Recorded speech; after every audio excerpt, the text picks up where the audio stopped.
আজকের ভ্রমণ পুণ্যতীর্থ ভারত গ্রন্থ থেকে। এটি বেলুড় মঠের সংঘাধ্যক্ষ কর্তৃক সর্বস্বত্ব সংরক্ষিত। রচনা রামকৃষ্ণ সংঘের প্রয়াত সন্ন্যাসী স্বামী দিব্যাত্মানন্দজি মহারাজ। গ্রন্থ পাঠে শ্রী দেবজিৎ বর্মন। ভগবত পথের পথিকদের কাছে ভারতের হিন্দু তীর্থস্থানগুলির আকর্ষণ প্রবল ও চিরন্তন। এর সঙ্গে দুর্গম তীর্থগুলির দর্শনের মধ্যে অ্যাডভেঞ্চার মনোভাবের পরিতৃপ্তি, নৈঃশব্দ সৌন্দর্যের রূপ উপভোগ থাকে। দিব্যাত্মানন্দজির বিবরণে সব দৃষ্টিভঙ্গিরই ছোঁয়া রয়েছে, তবু প্রধানভাবে ফুটে উঠেছে জ্ঞান অনুসন্ধিৎসু এক ভক্ত সন্ন্যাসীর পর্যবেক্ষণ। 1348 বঙ্গাব্দে তিনি ভারতের তীর্থাদি ভ্রমণ করেছিলেন। লিপিবদ্ধাকারী পুস্তক প্রকাশিত হয় 1370 বঙ্গাব্দে। তাই বর্তমানে স্থানগুলির রূপের বা ভাবের পরিবর্তন হয়েছে। এই পরিবর্তন মহাকালের প্রতি পদক্ষেপেই ঘটছে। নিত্য পরিবর্তন আছে বলেই এই সংসার জগৎ নামে অভিহিত। এই পরিবর্তনের কথা স্মরণ করলে বর্তমান ভ্রমণকারীর কোনো অসঙ্গতি দৃষ্টিগোচর হবে না। আপনারা শুনছেন দেবভূমি ভারত, ভারতবর্ষের অনন্য কথা।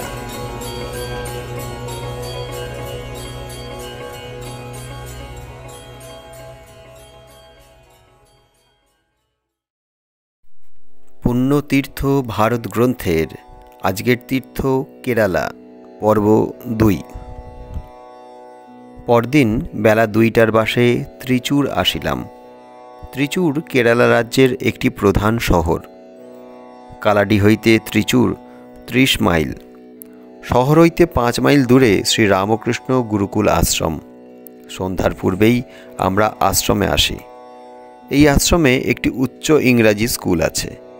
30টি গরিব ছেলে আশ্রমে থাকিয়া পড়াশোনা করে।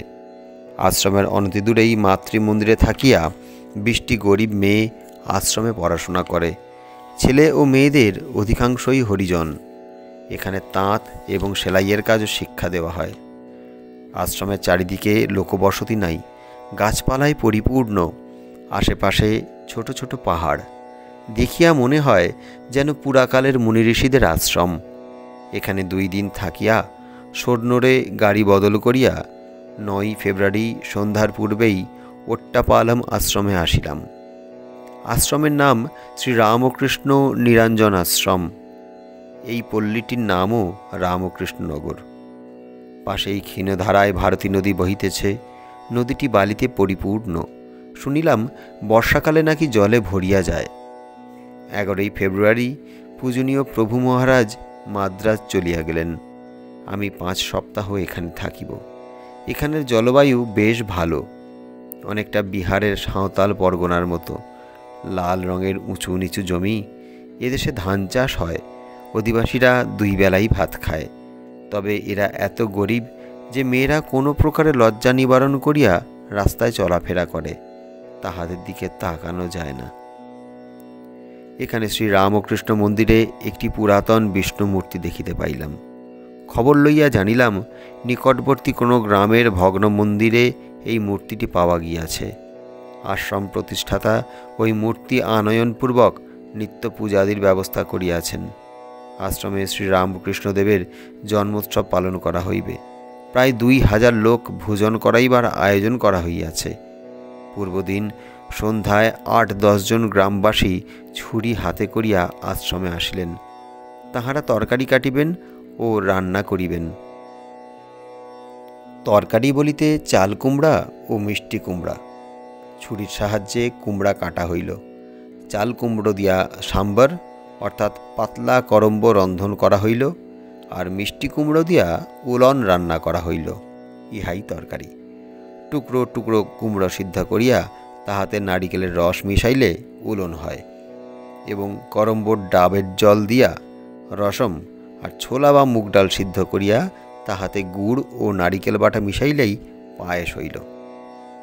পরদিন সকালে ঠাকুরের প্রতিকৃতি কাপড় ও ফুল দিয়া সাজাইয়া শোভাযাত্রা করিয়া নগর কীর্তন করা হইল। যথারীতি ঠাকুরের বিশেষ পূজা, ভোগ ও হোম হইয়া গেল। ভক্তগণ প্রসাদ পাইলেন। দরিদ্র নারায়ণগণ কেহ রাস্তায়, কেহ বা মাঠে বসিয়া বা শুইয়া প্রসাদের জন্য অপেক্ষা করিতেছে। বেলা ৩টায় আম বাগানের মধ্যে তাহাদের বসানো হইল। পাতার পরিবর্তে কলা গাছের খোল ছোট করিয়া কাটিয়া দেয়া হইল। সকলেই বেশ পরিতোষ সহকারে আহার করিল। খাওয়া দেখিয়া মনে হইল বৎসরে এই একদিনই তাহারা বেশ তৃপ্তির সহিত চর্বচস্যলেহ্য ও পেয় গ্রহণ করিয়া থাকে। ইহাদের পোশাকের অবস্থাও বড়ই শোচনীয়। স্ত্রী পুরুষ উভয়ই কোনো প্রকারে লজ্জা নিবারণ করিয়া আছে, আর যাহাদের সামান্য সামর্থ্য আছে তারা হয় একটি ছোট গামছা কাঁধে রাখে, না হয় একটি ফতুয়া ব্যবহার করে। এ অঞ্চলের অধিবাসীদের অধিকাংশই গরিব। তাহা হইলেও প্রত্যেক পরিবারে অন্তত ৬-৭টি করিয়া ছেলে মেয়ে আছে। প্রায় অধিকাংশ পরিবারই ৮০-৯০ বছরের বৃদ্ধ বৃদ্ধা বাস করিতেছে। ৮০ বৎসর অতিক্রম হইলেই ১০০ বৎসর পরমায়ু বলিয়া বেশ ঘটা করিয়া পুনরায় তাহাদের অন্নপ্রাশন উৎসব করিয়া থাকে। এইখানেই অস্পৃশ্য পেরিয়া জাতকে দেখিলাম। তাহারা কখনো সদর রাস্তায় বা কাহারও বাড়িতে প্রবেশ করিতে পারিবে না, জঙ্গলের ভিতর দিয়া চলাচল করিয়া থাকে। তাহাদের দারিদ্র্য কল্পনা করা যায় না। ক্ষুধার তাড়নায় ইহারা কখনো কখনো লোকালয়ে আসে, তবে সমাজের আইন কানুনের ভয়ে কোনো বাড়ির আশেপাশে আসিয়া কু কু শব্দ করে, কিন্তু কেহ ওই দিকে আসিলে তাড়াতাড়ি ছুটিয়া ২০-২৫ হাত দূরে চলিয়া যায়। ওই শব্দ শুনিয়া যদি কেহ দয়া করিয়া কিছু দিতে ইচ্ছা করে, তাহাও দূরে ছুড়িয়া দিতে হইবে। অস্পৃশ্য লোকটি এদিক ওদিক তাকাইয়া উহা তুলিয়া লয় ও জঙ্গলে প্রবেশ করে। উহাদের বাজারে প্রবেশ করা নিষেধ। দোকানের কিয়ৎ দূরে দাঁড়াইয়া কু কু শব্দ করিলে দোকানদার দয়া করিয়া তাহার আবশ্যকীয় জিনিস দূরে রাখিয়া দেয়। সেও পয়সা রাখিয়া জিনিসপত্র সহ তাড়াতাড়ি জঙ্গলে প্রবেশ করে। এইভাবেই তাহারা জীবিকা নির্বাহ করিতেছে। সমাজের এইসব নিয়মকানুনের দরুনই মনে হয় বহু পেরিয়া খ্রিস্টান ধর্ম গ্রহণ করিয়াছে। খ্রিস্টান সমাজ তাহাদের সুস্থ ও স্বাভাবিক জীবনযাপনের অধিকার দিয়াছে। একদিন দেখিলাম গ্রামের কোনো মন্দির হইতে উৎসব বিগ্রহকে হাতির উপর সাজাইয়া নানা রকমের বাজনাসহ শোভাযাত্রা করিয়া বাড়ি বাড়ি ফিরিতেছে। সকলেই সাধ্যমতো ধান চাউল দিতেছে। জানিলাম এই সব সংগৃহীত জিনিস দিয়া নির্দিষ্ট দিনে উৎসব করা হইবে।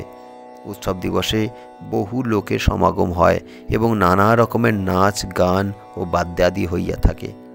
বাংলাদেশে পাঁঠা বা মহিষ বলিদানের জন্য যেরূপ খাঁড়া ব্যবহৃত হয়, সেইরূপ খাঁড়া এদেশের প্রত্যেক মন্দিরেও আছে। ওই দিনে যাহারা নাচ গান করে তাহাদের একজনের উপরে দেবতার আবেশ হয়। ওই লোকটি খাঁড়ার উপর নৃত্য করিতে থাকে। ভাবাবেশে যতক্ষণ নৃত্য করে ততক্ষণ তাহার কিছুই হয় না। আবেশ কাটিয়া গেলে সে আবার সাধারণ মানুষের মতন হইয়া যায়।